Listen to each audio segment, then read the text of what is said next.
Headlines के सह प्रायोजक हैं पौरुष शक्ति बढ़ाए, अनेक रोगों से बचाए एनर्जिक 31 कैप्सूल्स।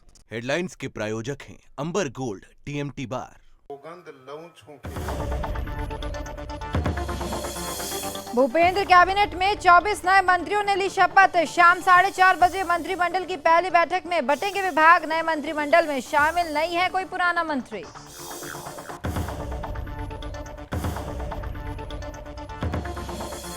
पीएम मोदी ने रक्षा विभाग के 2 कार्यालयों परिसर का किया उद्घाटन। पीएम मोदी ने मंच से लोगों को किया संबोधित, कहा नए भारत की तरफ बढ़ रहा है कदम।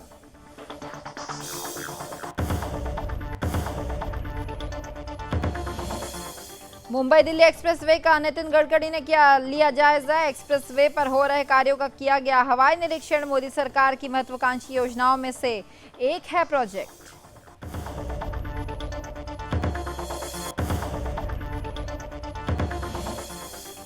और दिल्ली एनसीआर में मौसम में फिर दिखा बदलाव। अगले 2 दिनों तक झमाझम बारिश के आसार। मौसम विभाग ने जारी किया अलर्ट।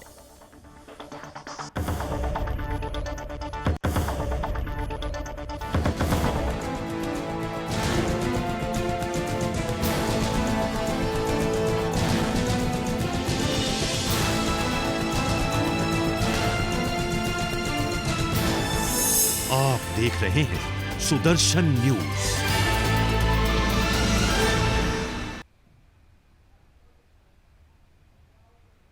नमस्कार, सुदर्शन यूपी देख रहे हैं आप और मैं हूं आपके साथ स्मारिका ठाकरे। पहली खबर यूपी के चंदौली के चकिया ब्लॉक से है, जहां बीजेपी की ओर से प्रबुद्ध सम्मेलन का आयोजन किया गया। तो वहीं सम्मेलन में यूपी के गन्ना राज्य मंत्री सुरेश पाशी मुख्य अतिथि के रूप में शामिल हुए। आपको ये बता दें कि कार्यक्रम में सुरेश पाशी ने बीजेपी की कार्यशैली को संबोधित करते हुए कश्मीर के मुद्दे से लेकर राम मंदिर के निर्माण तक की बात कही है। तो वहीं बीजेपी के प्रदेश मंत्री मीना चौबे ने कहा कि पार्टी अपने संकल्प सबका साथ सबका विकास को ध्यान में रखते हुए हर गरीब के दरवाजे तक योजना पहुंचाने का प्रयास कर रही है और अपराधियों के ऊपर शिकंजा भी कस रही है। इसी के साथ ही आपको बताएं कि सम्मेलन में पार्टी के कई नेता, डॉक्टर्स, पत्रकार भी मौजूद रहे।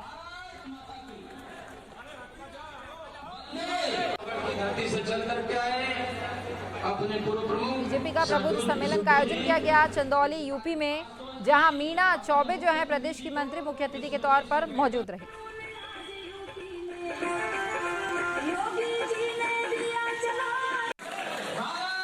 चकिया विधानसभा में प्रबुद्ध सम्मेलन था जो पार्टी की तरफ से तय किया गया। इसमें हमारी बड़ी बहन जी मीना जी चौबे जी, माननीय विधायक जी, माननीय पति जी और लगभग 400 से 500 की संख्या में लोग आए। प्रबुद्ध लोग, वो सभी लोग भारतीय जनता पार्टी को और माननीय मुख्यमंत्री जी को अपना आशीर्वाद देने आए। अब खबर यूपी के चंदौली से है, जहां पूर्व मध्य रेलवे मंडल के रेल प्रबंधक राजेश कुमार पांडे के निर्देशन पर डीडीओ कॉलोनी और रेलवे जंक्शन परिसर पर स्वच्छता अभियान के जागरूकता अभियान में नुक्कड़ नाटक का आयोजन किया गया। आपको ये बता दें कि कार्यक्रम के दौरान डीआरएम ने डीडीयू जंक्शन पर काम कर रहे सफाई कर्मचारियों को मास्क और कोरोना गाइडलाइंस का पालन के लिए ये जो है ये सभी चीजें वितरित की गई है।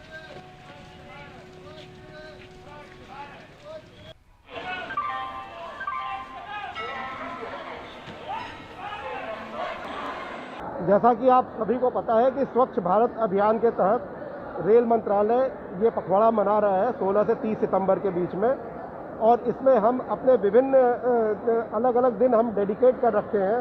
जैसे एक दिन स्वच्छ रेलगाड़ी, स्वच्छ नीर, स्वच्छ स्टेशन, ऐसे कम से कम 12-15 थीम है जो कि 15 दिन हम लोग करेंगे। और जनता को आपके माध्यम से ये संदेश देना चाहते हैं कि स्टेशन की जो भी साफ सफाई है उसमें वो बढ़ चढ़ योगदान करे। रेल मंत्रालय भी हम निश्चित रूप से अपने जितने भी स्टेशन हैं उसकी सफाई, ट्रेनों की सफाई पर विशेष ध्यान दे रहे हैं और हमें जो उत्कृष्ट सेवा है जनता की करने की वो हम देने के लिए कृत संकल्प है। एक तरफ सरकार शिक्षा व्यवस्था को हाईटेक बनाने में कोई कसर छोड़ नहीं रही है, तो वहीं दूसरी तरफ शिक्षा विभाग की बदहाली सबके सामने नजर आने लगी है। तो वहीं यूपी के चंदौली में सुदर्शन न्यूज की लगातार कवरेज में शिक्षा विभाग की हीली हवाली और उदासीनता जो है वो सामने आ रही है। आपको ये बता दें कि बच्चे अपनी जान जोखिम में डालकर स्कूल में पढ़ाई करने के लिए जाते हैं। दरअसल कोरोना त्रासदी के बाद शिक्षा विभाग ने एक करके स्कूल तो खोल दिए, लेकिन स्कूल प्रशासन में किसी भी तरह का प्रोटोकॉल का जो है उल्लंघन जो है वो सभी तरह से सामने आया है। कहीं मिड डे मील में घोटाला दिखा तो कहीं स्कूल जाने के रास्ते खराब मिले, और तो और 150 बच्चों का भविष्य मात्र एक अध्यापक पर टिका हुआ मिला। इस मामले को लेकर जब संबंधित अधिकारी और ग्राम प्रधान से बातचीत की गई तो उन्होंने भी इस बात से अपना पल्ला झाड़ लिया। इतना ही नहीं, स्कूल के प्रधानाध्यापक धनंजय सिंह ने वार्ता के दौरान ये बताया कि स्कूल की समस्याओं को लेकर उन्होंने कई बार प्रशासन को अवगत कराया है, लेकिन किसी न किसी ने भी अब तक समस्या का कोई भी समाधान नहीं दिया है।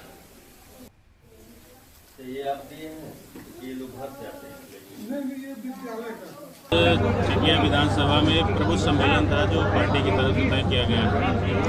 इसमें हमारी बड़ी बहन जी मीना जी चौबे जी, माननीय विधायक जी, माननीय पति जी और लगभग 400 से 500 की संख्या में लोग आए, प्रबुद्ध लोग। वो सभी लोग भारतीय जनता पार्टी को और माननीय मुख्यमंत्री जी को अपना आशीर्वाद देने आए हैं। अब खबर यूपी के गोंडा से है, जहां अधिवक्ता लगातार ग्राम न्यायालय का विरोध कर रहे हैं। आपको बता दें कि बीते दिन में अधिवक्ताओं ने तहसील के सभागार कक्ष के तहसीलदार के साथ मारपीट कर डाली और तोड़फोड़ भी कर डाली। तो वहीं यूपी के जिलाधिकारी के आदेश पर 100 अधिवक्ताओं के खिलाफ जो है मुकदमा अब दर्ज करा लिया गया है, जिसके विरोध में अधिवक्ता लगातार विरोध और सड़क जाम कर रहे हैं। इसी बीच नगर कोतवाल आलोक राव के हल्ला रोकने पर एक अधिवक्ता ने उनके साथ मारपीट कर डाली, जिसका वीडियो जो है सोशल मीडिया पर जमकर अब वायरल हो रहा है।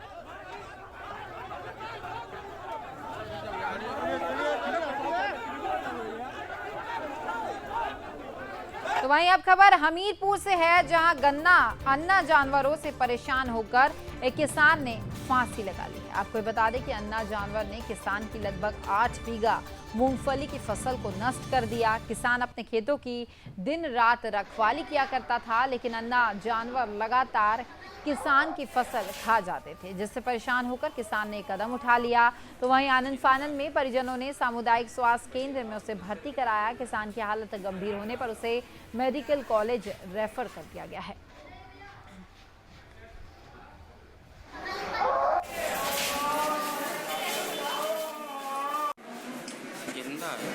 ऐसा हुआ, खेतों में फसल बगी थी, गन्ना ने चल लिया है 10-12 दिन पहले। उनने रातों दिन रखवारी की है, उसी की हेडक की पछाएं खेत ही में फांसी लगा ली है, बमूरी के पेड़ के पास में।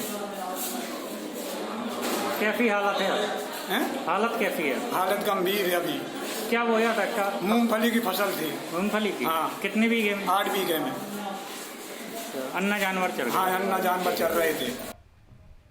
अब खबर हरदोई से है, जहां एक 6 साल की बच्ची के साथ दुष्कर्म की घिनौनी वारदात सामने आई। आपको ये बताएं कि पड़ोसी युवक ने भुट्टा खिलाने के बहाने बच्ची के साथ इस दुष्कर्म की घटना को अंजाम दे दिया। मासूम की रोने की आवाज़ सुनकर परिजनों ने दौड़कर दुष्कर्म करने वाले युवक को पकड़ लिया है। फिलहाल पुलिस ने आरोपी के खिलाफ पॉक्सो एक्ट और दुष्कर्म की धाराओं के तहत अब केस दर्ज कर लिया है और पुलिस जो है वो घटना की जाँच में जुट गई है।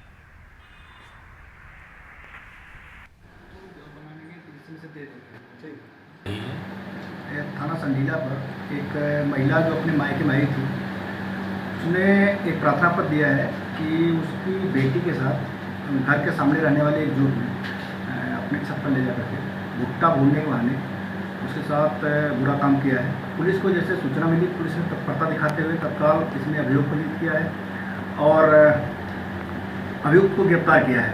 पीड़िता का मेडिकल कराया जा रहा है, साक्ष्य एकत्र किए जा रहे हैं। उच्च अधिकारियों द्वारा घटनास्थल निरीक्षण किया गया है। शीघ्र ही अन्य आवश्यक विधिक कार्रवाई पुलिस द्वारा की जाएगी। तो वहीं यूपी के मथुरा में नगर निगम की कार्यकारिणी बैठक में एक सनसनीखेज मामला निकलकर सामने आया, जब एक परिवार ने बैठक में मौजूद मेयर डॉक्टर मुकेश आर्य बंधु पर 20 लाख की रिश्वत मांगने का आरोप लगा दिया। तो वहीं आरोप सुनकर वहां पर मौजूद अधिकारी हक्के बक्के रह गए। आपको बता दें कि नगर निगम की कार्यकारिणी के इतिहास में ऐसा पहली बार हुआ है जब किसी सार्वजनिक बैठक में किसी मेयर के ऊपर रिश्वतखोरी का ऐसा आरोप लगा हो।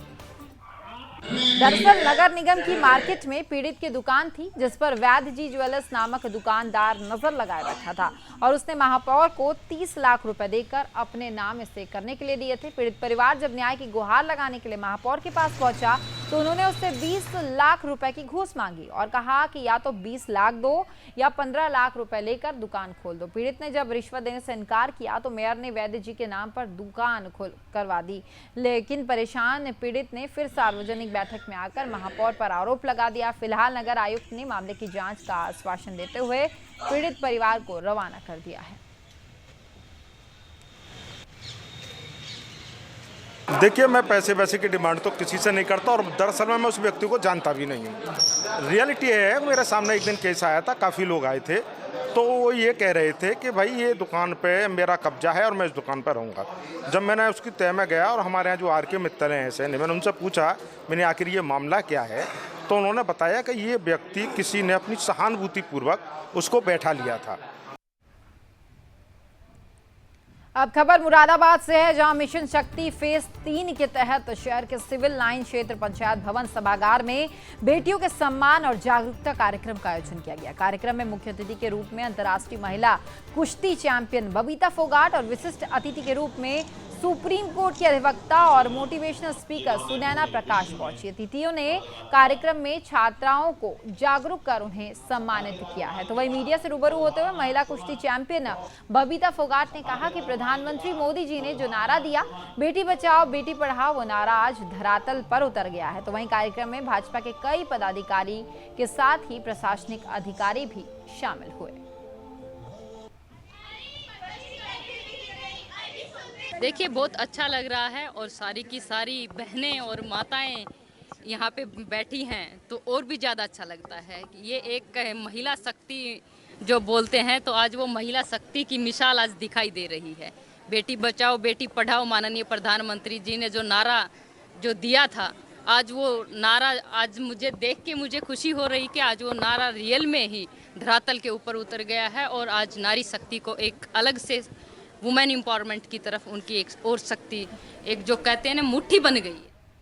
अब खबर यूपी के संभल से है, जहां लेखपाल की गुंडाई और रिश्वतखोरी का मामला सामने आया। आपको बता दें कि लेखपाल ने गांव फरीदपुर के बुजुर्ग किसान राजेंद्र को फोन करके पैमाइश करने के बदले 10,000 रुपए की रिश्वत मांगी है। लेखपाल पर यह आरोप लगा है कि किसान ने रिश्वत देने से इनकार किया तो लेखपाल ने बुजुर्ग के साथ गाली गलौज करते हुए किसान की बेटी के साथ दुष्कर्म करने की धमकी दे डाली। पीड़ित किसान ने लेखपाल की गुंडाई का ऑडियो भी वीडियो वायरल किया है। तो वहीं गाली गलौज का ऑडियो वायरल होने के बाद से एसडीएम ने जांच की जो बात है वो कही है।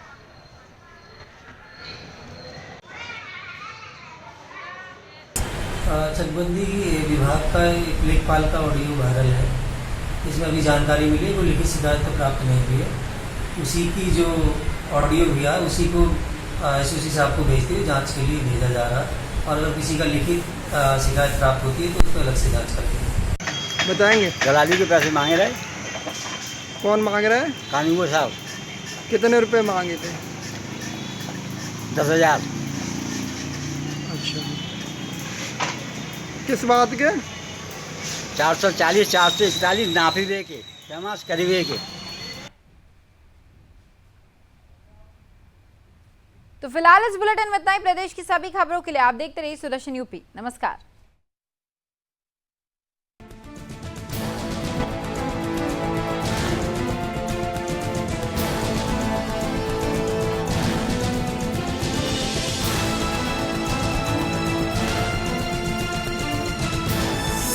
आप देख रहे हैं सुदर्शन न्यूज।